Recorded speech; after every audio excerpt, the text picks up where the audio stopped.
الله والصلاة والسلام على رسول الله وعلى آله وصحبه ومن والاه وبعد.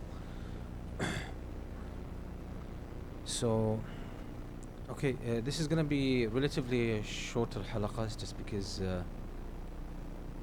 I don't feel well, but inshallah we'll try to cover a good part of the events that took place in the year 9 and year 10 after Hijrah. I want to pull the strings together first. This is a time where Islam, we said, has become the dominant force in the Arabian Peninsula, and people have flooded into Islam. People actually flocked into Islam in great numbers. Most of the Arab tribes in the Arabian Peninsula have become Muslim by this point, and we said one of the reasons they had not become Muslim up until that moment was that a very important part of human nature. There's a famous statement in the Arabic language. It says, "الناس أتباع لمن غلب." People will follow whoever is dominant, whoever has power. That's the nature of people. So you'll find at any age or any time, when there is a dominant power, their culture, their way of life is the one that becomes the most popular, generally speaking. People will actually start adopting it. It's the norm. So if you have a dominant culture at a certain time, doesn't necessarily mean it's the best. It just means this is the culture of the strongest at that time. So people usually follow the one that is strongest. And the Arabs, as some of the historians said, that the Arabs were waiting to see what the dispute between the Prophet Muhammad ﷺ and Quraysh would lead to. What would it lead to? Whoever wins, they were going to join. So they're already polytheists, wathaniyin, worshipping idols. So if Quraysh wins that kind of conflict, then the Arabs would remain upon their religion. But if Muhammad ﷺ wins, then they would follow him. So they knew that the Prophet ﷺ was upon the truth. They knew, those who came across the message, they knew that the Prophet ﷺ was upon the truth. But for them it was a political issue. It was an issue of power. We are going to follow whoever has power, whoever dominates in this conflict, we're going to follow them. And that's the nature of humans everywhere. That's the nature of humans everywhere. That's why the truth in itself is not enough. It needs power to protect it. It needs power to defend it. And that's why the Prophet ﷺ says, "Al-mu'min al-qawi khayrun wa ahabbu ila Allah min al-mu'min al-da'if." The strong believer is better and more dearer to Allah than the weak believer. وَفِي كُلٍّ خَيْرٍ. In all of them there is good. But when someone has the truth and they have power, then that means the truth actually can extend to more people, can be more influential, can be more visible. So again, people are usually going to look at who is the strongest, and they would assume that whoever has power is upon the truth, or whoever is upon has power should be followed. That's the nature of humans. The Prophet ﷺ understood that dynamic. So the moment the Prophet ﷺ conquered Mecca, the year 8 after Hijrah, we said the Arabs flocked into Medina afterwards, sending delegates to confess and to accept Islam and give the bay'ah to the Prophet ﷺ automatically. So what changed? There was nothing new. The da'wah of Islam reached many of them, but still none of them had accepted it so far. The reason was Muhammad ﷺ did not have power. The moment he overcame Quraysh and took over Mecca, the Arabs decided to accept Islam. And that tells you a very important dynamic. Sometimes people say, well, if Islam is the truth, why there are so many people who reject it? If Islam is the truth, why there are some people who are leaving it? That's not a sign of something being true or false. It's not the sign. It's not the primary sign. It's not the primary sign. Because people follow a certain methodology or a certain religion or a certain way of life for many reasons. So we have to be aware of the complexity of the human nature. So now after the conquest of Mecca, the Arabs, as we said, are sending representatives to accept Islam, give the Prophet ﷺ the bay'ah and their covenant, and to learn something about Islam and come back to their people to start teaching them how to practice Islam. As simple as that. We reached a point where we said many delegates came to the Prophet ﷺ, and we are in the year 9 after Hijrah, towards the end of it, Dhul Qa'dah. The month of Dhul Qa'dah is which month? Number what in the year? It's number 11. So it's towards the end of the year. So in the month of Dhul Qa'dah, the year 9 after Hijrah, the Prophet ﷺ entrusts Abu Bakr radiallahu anhu with a mission, and that's to go and make Hajj, to lead the Muslims in Hajj. So 300 of the companions in Medina, they leave Medina towards Mecca under the leadership of Abu Bakr radiallahu anhu, and Abu Bakr is going to be the Amir of Hajj. The Amir of Hajj. And that's something that the Prophet ﷺ paid attention to from the outset. What? That for Hajj there should be an Amir, there should be a leader. Why? Because huge numbers of people. There needs to be some kind of leadership, some kind of person in charge, so that Hajj, the acts of Hajj and the rituals of Hajj go as smoothly as possible. So the Prophet ﷺ sent Abu Bakr radiallahu anhu, and he sent with him 20 camels to be slaughtered on his behalf in the Hajj season. Abu Bakr radiallahu anhu, when he was on the way between Mecca and Medina, he sees from a distance the camel of the Prophet ﷺ, and he thought it was the Prophet ﷺ. He followed the Messenger ﷺ.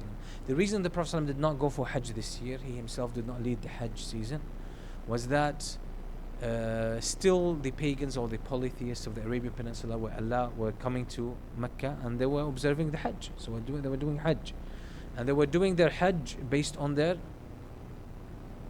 paganism. So they have rituals that include shirk and inappropriate acts. So one of the acts or the innovations they introduced to the religion of Ibrahim, or to the tradition of Ibrahim, that still many of it or most of it remained among the Arabs, but they changed some of that. Some of the changes were that men and women would make tawaf naked, completely naked. So you'd find men and women making tawaf without any clothes. The Prophet ﷺ didn't want to go when this was done and when shirk was done right next to the Kaaba. So when Abu Bakr saw the camel of the Prophet ﷺ behind him, he thought the Messenger ﷺ changed his mind. But when he checked, he found Ali ibn Abi Talib to be riding that camel. So when Abu Bakr saw him, he said, did the Prophet ﷺ send you as a messenger to carry a message to me, or did he send you to take over leadership? He said, no, the Prophet ﷺ sent me with a message. What was the message? During that time, after Abu Bakr radiallahu anhu had left Medina, Allah subhanahu wa ta'ala sent down upon the Prophet ﷺ the beginnings of Surah At-Tawbah. Surah At-Tawbah. Surah At-Tawbah, Allah subhanahu wa ta'ala says, from now on, from next year on, no polytheists should be allowed into Al-Masjid Al-Haram. Masjid Al-Haram, that's the center of monotheism and the worship, the pure worship of Allah subhanahu wa ta'ala. So Allah subhanahu wa ta'ala says in the surah, يا أيها الذين آمنوا إنما المشركون نجس فلا يقربوا المسجد الحرام بعد عامهم هذا. Allah subhanahu wa ta'ala says, O you who believe, the polytheists who associate others with Allah, they have filth in them, and that's spiritual filth. Spiritual filth. They should not come close to the house of Allah. Jazakallah khair. They should not come close to the house of Allah after this year. Allah subhanahu wa ta'ala gave them an ultimatum. And Allah subhanahu wa ta'ala also gave them a political ultimatum. The Prophet, Allah subhanahu wa ta'ala sent to the Prophet ﷺ to give the Arabs in Mecca specifically and around the Arabian Peninsula an ultimatum of 4 months. 4 months. Why? Because this is a special ruling about the Arabian Peninsula. A special ruling about the Arabian Peninsula, that it should remain purely Muslim. It should remain purely Muslim. It's the stronghold, it's the bedrock of Islam, and Allah subhanahu wa ta'ala wanted the Arabian Peninsula to remain pure of any polytheism or any untrue religion. The Prophet ﷺ says in the hadith, which is basically, it's a command to the Muslims throughout the ages, لا يجتمع في جزيرة العرب دينان. No two religions should coexist in the Arabian Peninsula. This is something specific to the Arabian Peninsula, by the way. This is something specific to the Arabian Peninsula. So the Prophet ﷺ was given this instruction by Allah subhanahu wa ta'ala to give the Arabs, the polytheists, an ultimatum. So you have 4 months. You guys can make your mind up. Either consider Islam and take it on, accept it, or if not, then you can't stay. You can't stay. As simple as that. And this is, we said, this is specific to the Arabian Peninsula. Some of the verses that were revealed about this, as we said, are specific to the Arabian Peninsula. Sometimes some modern, critics who try to criticize Islam, they take these verses and they apply them indiscriminately, like that they are universal. But these verses, they have a specific time that they were sent at, and they have a specific geography. They're talking about the Arabian Peninsula. You'll find the verses and of the Quran and the hadith of the Prophet ﷺ pointing to this fact. A lot of them. So the surah was called Surah At-Tawbah, has another name, and many of the surahs of the Quran have more than one name. The other day a brother came with a mushaf, and he said there are problems with this mushaf, right? So Surah Al-Isra, in it was called Surah Bani Israel, and he says, oh, there's something fishy there. Surah of Bani Israel, Surah of the children of Israel, right? So yeah, it used to be called at the time of the Prophet ﷺ mainly Surah Bani Israel. Surah At-Tawbah was mainly called Surah Bara'ah, which is the first word in the surah. براءة من الله ورسوله إلى الذين عاهدتم من المشركين فسيحوا في الأرض 4 أشهر واعلموا أنكم غير معجز الله وأن الله مخزي الكافرين. So Allah subhanahu wa ta'ala says that's a disengagement. Allah subhanahu wa ta'ala is giving a disengagement. Bara'a means disowning or disengagement or freedom from any obligations or commitments towards those who insist on their polytheism in the Arabian Peninsula. We give them 4 months to make their minds up and sort themselves out. Sort themselves out. But there are some of the tribes had an agreement with the Prophet ﷺ, let's say over 1 year or 2 years of peace. Those ones, Allah subhanahu wa ta'ala said, إِلَّا الَّذِينَ عَاهَدْتُم مِّنَ الْمُشْرِكِينَ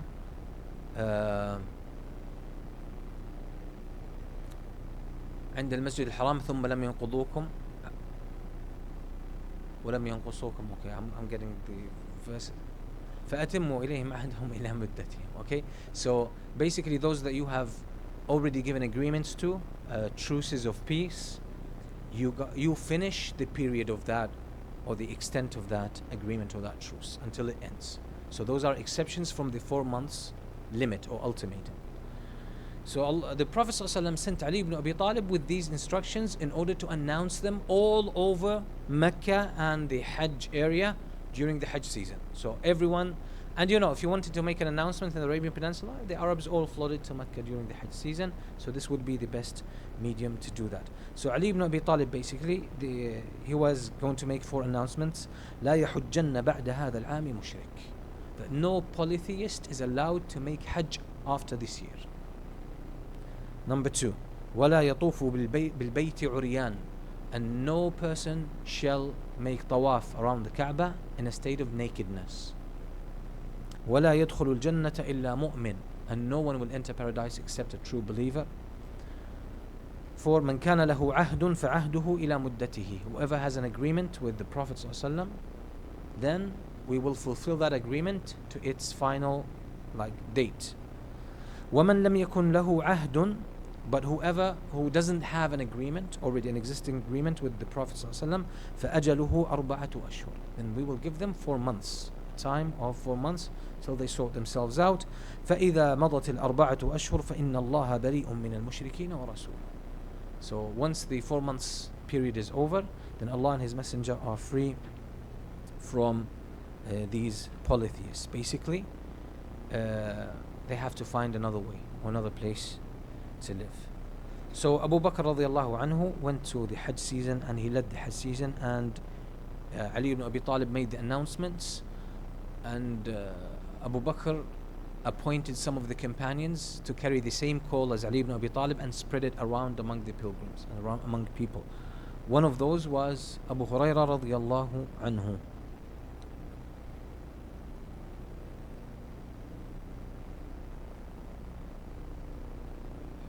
And that means basically from now on Mecca is going to be purely Muslim.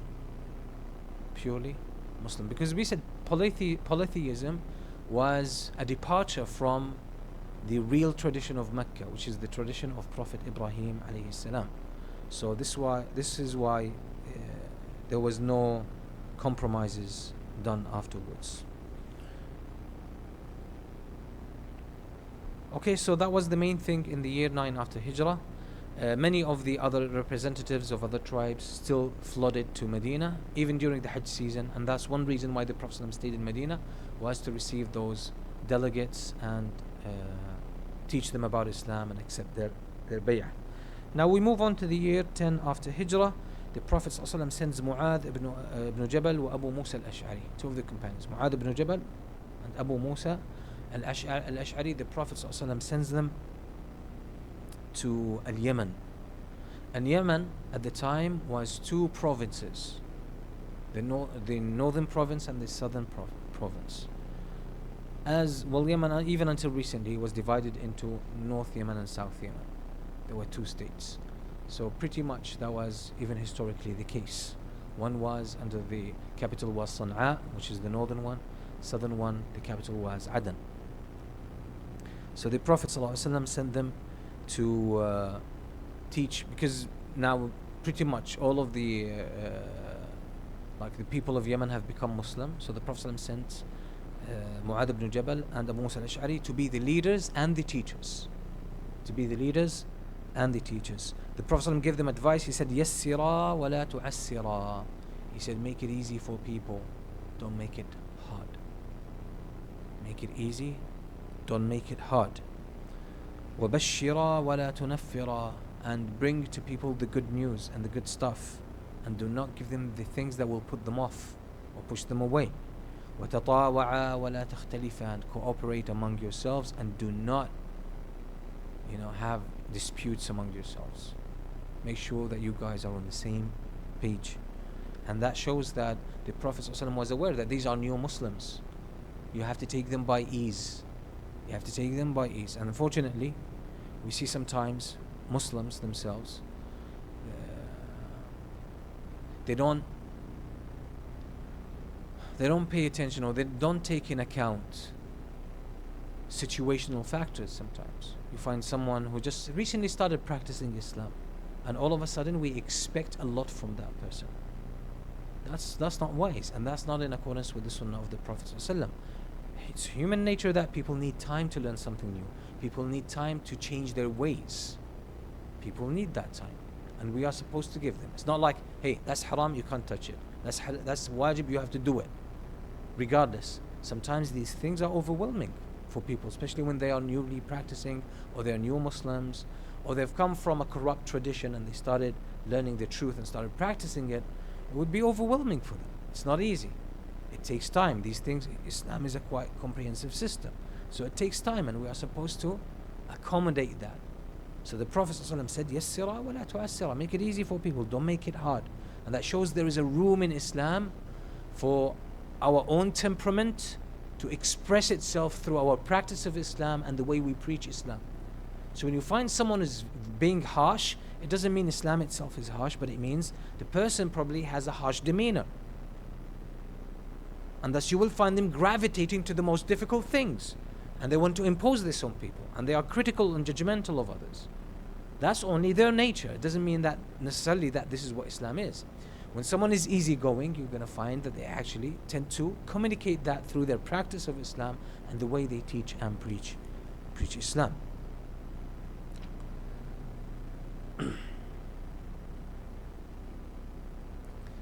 Again, so one of the Prophet gave Mu'adh ibn Jabal a piece of advice which is beautiful. He said to him, إِنَّكَ سَتَأْتِي قَوْمًا Ahl Kitab. You're going to come to people to north of Yemen. There was a lot of Christian influence. From where? From Najran, which is to the north of Yemen, and also from Al-Habasha, from Abyssinia, who were Christians. So the Prophet ﷺ said, إِنَّكَ سَتَأْتِي قَوْمًا أَهْلَ كِتَابِ. You're going to come to people who used to be people of the scripture, people of the book, and some of them are still upon that. فَإِذَا جِئْتَهُمْ فَادْعُهُمْ إِلَىٰ أَنْ يَشْهَدُوا أَنْ لَا إِلَهَ إِلَّا اللَّهِ. Do you come to them? These are still those who are still upon their scriptures. Invite them to testify that no one has the right to be worshipped but Allah, and that Muhammad is the messenger of Allah. فإنهم أطاعوا لك بذلك فأخبرهم أن الله قد فرض عليهم 5 صلوات في كل يوم وليلة.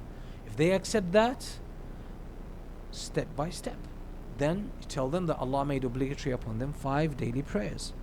فإنهم أطاعوا لك بذلك فأخبرهم أن الله قد فرض عليهم صدقة تؤخذ من أغنيائهم فترد في فقرائهم. If they accept the prayer, you move on to the next step. Again, the same kind of incremental approach that we just spoke about. You start by the most fundamental, the most essential issues, then you move on to other ones. You don't give all of them at once. So if they accept the prayer, then you tell them that Allah subhanahu wa ta'ala made obligatory upon them a sadaqah, charity, that is taken from the rich of them, given back to the poor among them. فإنهم أطاعوا لك بذلك فإياك وكرائم أموالهم. So if they obey you in this, do not sort of abuse their wealth. Do not use your power to abuse their wealth. That's it. They just have to give the obligation. واتق دعوة المظلوم فإنه ليس بينه وبين الله حجاب. And beware of the dua or the supplication of someone who is oppressed, because there is no barrier between their supplication and Allah subhanahu wa ta'ala. Meaning, you're going to be in charge of people, beware of oppression. Don't oppress people or commit any injustice. The Prophet ﷺ also told him, Ya Mu'adh, أحسن خلقك للناس. Ya Mu'adh, have good character with people. Treat people well.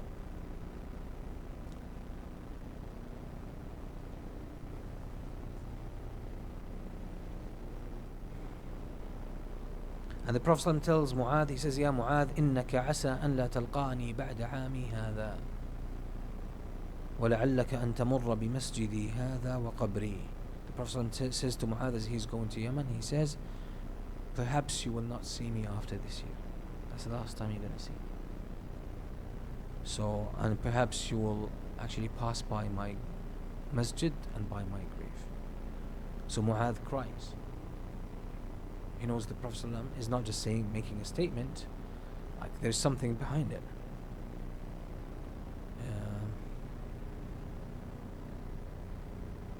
And that was actually the case, because Mu'adh remained in Yemen until the Khilafah of Abu Bakr radiallahu anhu. And he came back after the passing of the Messenger sallallahu alayhi wa alihi wasallam. During this year, the Prophet ﷺ had his son Ibrahim. And who's the mother of Ibrahim? Maria al-Qibtiyya, yes, Maria, who came from Egypt. So he was, again, according to the traditions of the Arabs, he was among a family who used to, where the mother used to nurse him, and the woman's nickname was Sayf. So he was already with another family who would again nurse him during this period, according to the norms of the Arabs. So Ibrahim was around 16, 17, 18 months, different narrations, when he passed away. And actually the Prophet ﷺ was called upon urgently to go and check him out, because he wasn't feeling well. And they realized the child was actually dying. The baby was dying. The Prophet ﷺ goes to their house and he holds his son Ibrahim in his 2 hands. You're talking about almost a year and a half. A little child, a toddler, a year and a half. And the child is taking his last breaths. He's as the narration says, ثم دخلنا بعد ذلك وإبراهيم يجود بنفسه. Ibrahim was giving his soul away. So he was being like in the last few seconds of his life. So the Prophet ﷺ carries him, and the Prophet ﷺ smells him and kisses him. And Prophet ﷺ starts crying. So Abdurrahman ibn Auf is with the Messenger ﷺ, and he says, وَأَنْتَ يَا رَسُولَ اللَّهِ, he says, even you, Messenger of Allah, you're crying. He didn't expect that, because he knows, like, when a parent, when their child, something happens to their child, obviously they're going to cry, right? They'll be emotional. But for some reason, he felt he didn't expect that from the Prophet ﷺ. Says the Messenger ﷺ explains to him, he says, Ibn Auf, innaha rahmah. He says, it's mercy. This is mercy, a sense of mercy that Allah put in the heart of a parent toward their child. And the Prophet ﷺ said, إن العين تدمع والقلب يحزن ولا نقول إلا ما يرضي ربنا وإنا بفراقك يا إبراهيم لمحزونون. The Prophet ﷺ says, indeed, the eyes give tears and the heart feels the sadness, but we only say what pleases our Lord, and indeed we are sad upon your departure, Ya Ibrahim.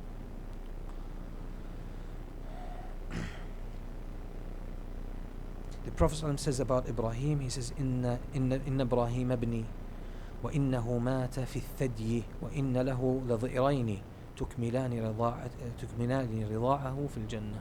Prophet ﷺ says, Ibrahim is indeed my son, and he died in the period of nursing, the first 2 years of his life. And indeed, إن له ضئرين, he has 2 nursing mothers. He has 2 nursing mothers in Jannah, who are completing the rest of his 2 years in Jannah.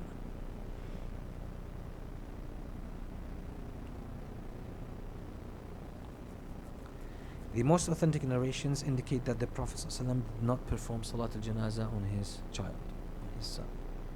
Scholars said most likely because he's the son of the Prophet ﷺ and he died as a toddler, so there was no need for the Prophet ﷺ to pray on him. But generally speaking, when a child dies, even a fetus, after 4 months of pregnancy, if there's a miscarriage, or after birth, if the infant or the toddler dies, we pray janazah on him or her. On the day that Ibrahim passed away, there was an eclipse.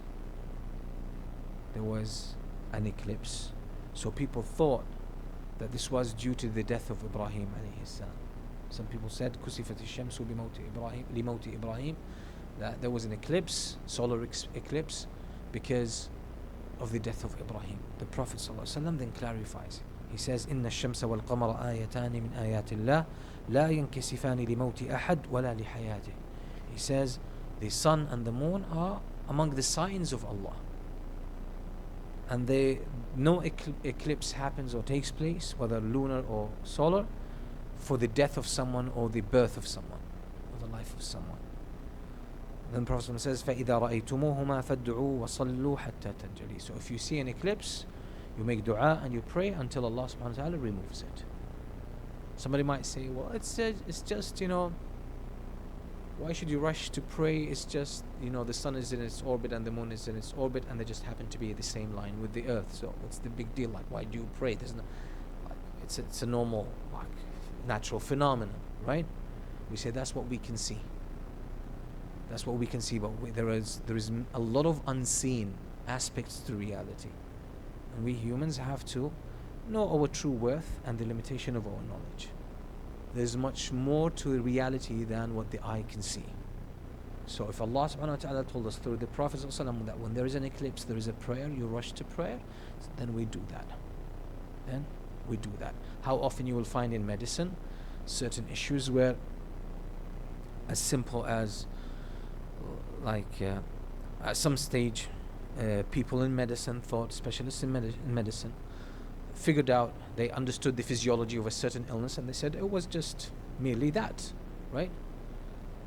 And then later on, when medicine improves and develops and there's more discoveries, they realize it's not only these physical dynamics, there is a mental dimension to it, right? So okay, then they'll actually say, okay, that's a misconception. What we had was not the complete story. There's more to that. So they will explain it to you. So we humans have to realize that we are on an evolutionary trajectory of knowledge. That if we know something, it doesn't mean we know everything.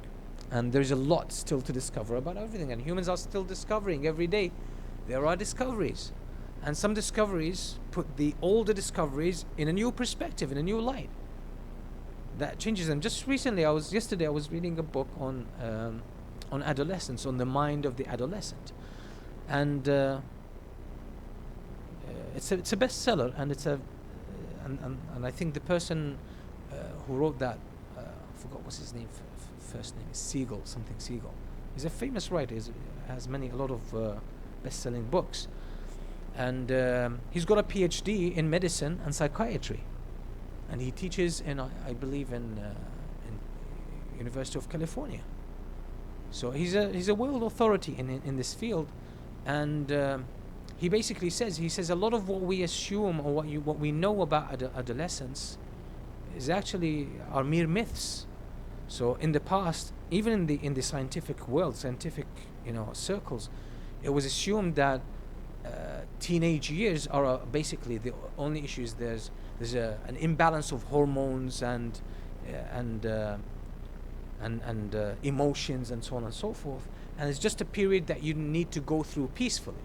But he figured out that what we understand now from neuroscience is that it's an extremely important part of the human growth, like personal growth of a person, and that there's a lot to achieve, a lot of growth to achieve if this period is handled well. It's not something that you have to hurry through and get it over with. No, it's actually you should invest in that time, in that period of stage of someone's life, and there are so many things that you can do. Actually, it's an opportunity for the child to grow exponentially and learn a lot of important skills in their life. And I'm not talking about skills like counting and exercise and computer science, etc. And I'm not talking about skills mainly about emotional, mental, skills about how to handle life and how to understand oneself. So there is a lot of potential for growth. So it is an opportunity, he says. It's not a period or a phase in someone's life just to rush through. So again, this is just a new discovery. This is something that only new discoveries in science are shedding light on. So we need to rearrange our previous knowledge based on this. So what we say, with regards to eclipse, is that people now just say, it's just the movement of the sun and the earth in their orbits, and they're just at the same line with the earth. It's a matter of alignment. There's no big deal. Why do you need to pray or anything? Say that's only what we can see, but there is much more to reality. We should humble ourselves.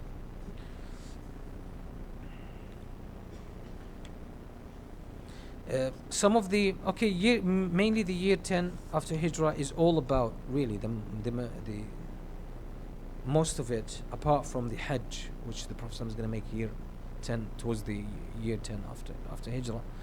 All of it is about delegates coming from different Arab tribes. So we have from Kinda, who are in Yemen, they send their own representatives to come and give the Prophet ﷺ the bay'ah. Among them was Al-Ash'ath ibn Qais. Al-Ash'ath ibn Qais was one of their leaders, so he becomes a Muslim. And after the death of the Prophet ﷺ, he apostates. But then he comes back to Islam. So Islam, that shows actually there was a good number of people who after the death of the Prophet ﷺ actually apostated and then came back to Islam, made it back to Islam, and became a great influence in Islam. I think we mentioned two before Al-Ash'ath ibn Qais. So yes, humans have this weakness. Sometimes a person might go into a stage or a phase of doubt. Sometimes people might lose their religion. Sometimes people might do something really bad in their life. But that doesn't mean they're doomed for the rest of their life. It doesn't mean they're doomed. So we can't pass a final judgment on any person, regardless. So this person, as we said, he apostated, but later on he became a Muslim, and he actually took a great part in the Muslim conquests in Iraq and Persia.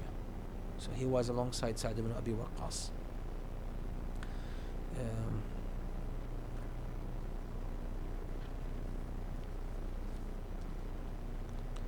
Hadramaut, again from Yemen, the delegation comes from them. Among them is Wa'il ibn Hujr. Wa'il ibn Hujr was like a royalty among them. He was among the elite, born with a silver spoon in his mouth. He was like the son of their kings, and he was a young man at the time. He came and they became Muslim. The Prophet ﷺ gave him a piece of land in Medina. Prophet ﷺ gave him a piece of land in Medina, and the Prophet ﷺ sent Muawiyah ibn Abi Sufyan, who was a young man at the time, to show him where the piece of land is. So it was outside of Medina, in the outskirts of Medina. So it was a hot day. He was riding on his camel, and Muawiyah ibn Abi Sufyan, at the time of the Prophet ﷺ, as the Prophet ﷺ described him, he was su'luk. He was a poor person. He was a young man who hasn't made any fortune yet, still. So he didn't have finances. So he didn't have even shoes to wear. So he was taking Wa'il ibn Hujr to show him the piece of land that the Prophet ﷺ had given him. Wa'il ibn Hujr was riding his camel, obviously born in a royal family. And Muawiyah ibn Abi Sufyan was a poor person, and he felt that his feet were burning on the sand, on the hot sand. So he says to Wa'il ibn Hujr, let me ride with you on the camel. So Wa'il ibn Hujr, he basically says to him, he says, لا تكن من أرداف الملوك. He says, don't be someone who follows or who sticks to the backs of kings. Basically, you don't deserve that position. You don't deserve to be with me on the same camel. So Muawiyah says to him, أعطني نعلك. He says, okay, give me your shoes. Let me wear them, like my feet are burnt. So Wa'il says to him, انتعل ظل الناقة. He says, the only shoes for you is the shadow of my camel. He says, seek the shadow of my camel so your feet don't get burnt. Basically, very dismissive, okay, disrespectful. Now what happens? We know later on, during the Khilafah of Abu Bakr radiallahu anhu, he uses Muawiyah as a governor. And during Umar al-Khattab, he becomes the governor of Sham. And during the Khilafah of Uthman radiallahu anhu, he becomes the ultimate governor of Sham. Right? So during one of those times, Wa'il ibn Hujr goes and visits Muawiyah when he was the governor. And now Wa'il ibn Hujr is more of an ordinary person, but Muawiyah ibn Sufyan is more of a king. So he comes, he approaches Muawiyah, he goes to his palace, and he enters upon him. Muawiyah sees him. What do you think Muawiyah does? Muawiyah he's never forgotten that. He doesn't say, okay, you remember that? What did he say? Muawiyah had his throne. He made space on his throne. He said, come and sit next to me. That's Muawiyah. That's Muawiyah. Muawiyah has like his whole approach to governance and how he treated people was amazing. People wanted to kill him, he gives them gifts. That's how when he gets hold of them, he gives them gifts. That's how he treats people. And that's how he won the hearts of the people of Sham, and then later on the whole Muslim world, or the majority of the Muslim world. Wa'il ibn Hujr is famous, by the way, among the scholars of hadith as one who narrated Sifat Salat al-Nabi sallallahu alaihi wasallam, the description of how the Prophet sallallahu alaihi wasallam prayed. His famous hadith. It's a famous hadith narrated by Wa'il ibn Hujr. He describes how the Prophet sallallahu alaihi wasallam prayed, how he started and how he moved his hands, the positions and postures in salah. It's the hadith of Wa'il ibn Hujr, famous hadith. Then there's a tribe called Madhij. They came to the Prophet sallallahu alaihi wasallam, and they also give their covenant and their bay'ah to the Messenger alayhi salatu wassalam. Okay, so again, that's how the year 10 after Hijrah, really, these are the main events. And then we come to the month of Dhul Qa'dah, where the Prophet ﷺ gets ready to make Hajj, the year 10 after Hijrah. And this marks the last few months of the life of the Messenger alayhi salatu wasalam. We're going to stop here inshallah. I can take 2 questions before I leave, if there is any. Do we have any questions? Where is it? Oh, Muhammad.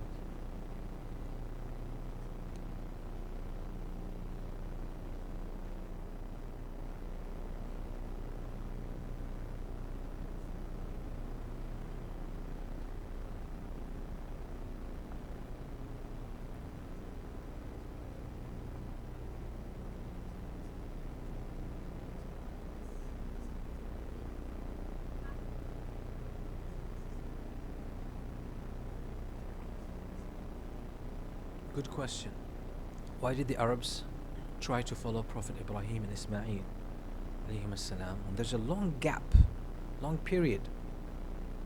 But during that period there was many prophets and messengers. Actually, most of the prophets and messengers came during that period after Ibrahim alayhi salam. So you look at the Prophet Ibrahim alayhi salam, he has 2 sons, Ismail and Ishaq.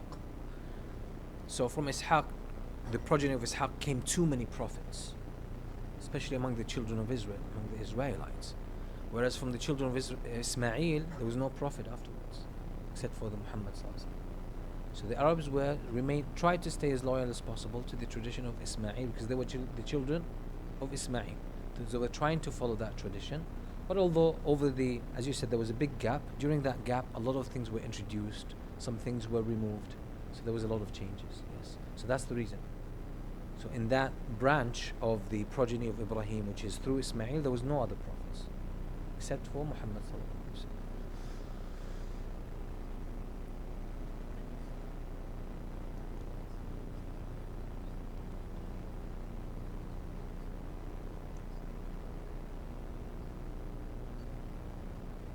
Okay, about the son of Ibrahim, the son of the Prophet sallallahu alaihi wasallam, he was in Jannah.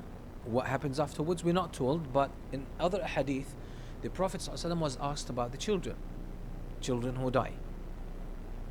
So there's a few hadith, and sometimes they might seem to, like in some areas, they might seem to be suggesting something different. But the gist of these hadith is that children who die before puberty, and this is something that Ibn al-Qayyim actually studied very thoroughly in his book Tuhfatul Mawdud bi Ahkam al-Mawlud, which is a book on the rulings that pertain to the newly born child. So Ibn al-Qayyim actually goes through all the hadith and discusses all the different opinions, and he comes out with a beautiful conclusion and it puts all of the hadith in a state of harmony that suggests that any child that dies or passes away before reaching puberty, they're going to be in Jannah. The Prophet described them as, we mentioned that previously, du'mus min da'amis al-Jannah. Du'mus. It's a type of birds, small birds. And he said, I saw the children. One hadith, the Prophet said, I saw the children of the Muslims who died as children around Ibrahim in Jannah. He's like sort of having fun with them, like sort of playing with them. But again, there are other hadith to suggest that actually any person, any child that is actually that dies before puberty, then inshallah they will be in Jannah. They will be in Jannah, yes. Okay, Jazakumullah khair, and we see you next week. Well, according to the strongest understanding, yes, even the children of the non-believers. Although there are some hadith where the Prophet ﷺ sort of did not give answer with regards to the children of the non-Muslims. But other hadith suggest that actually it includes all children. That's why Ibn al-Qayyim actually says, he says that there's no difference, because it's not a child's fault who their parents were or what they were, because all children are going to be in a state of fitrah. But again, it's sometimes there's matters of dispute. We sort of, again, that's up to Allah subhanahu wa ta'ala.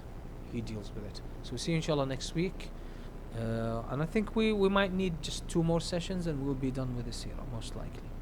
So 2 more sessions and we'll be done with the seerah. of the Prophet sallallahu alaihi wasallam. So see you next week. جزاكم الله خير. صلى الله عليه وسلم. محمد وآله وصحبه وسلم.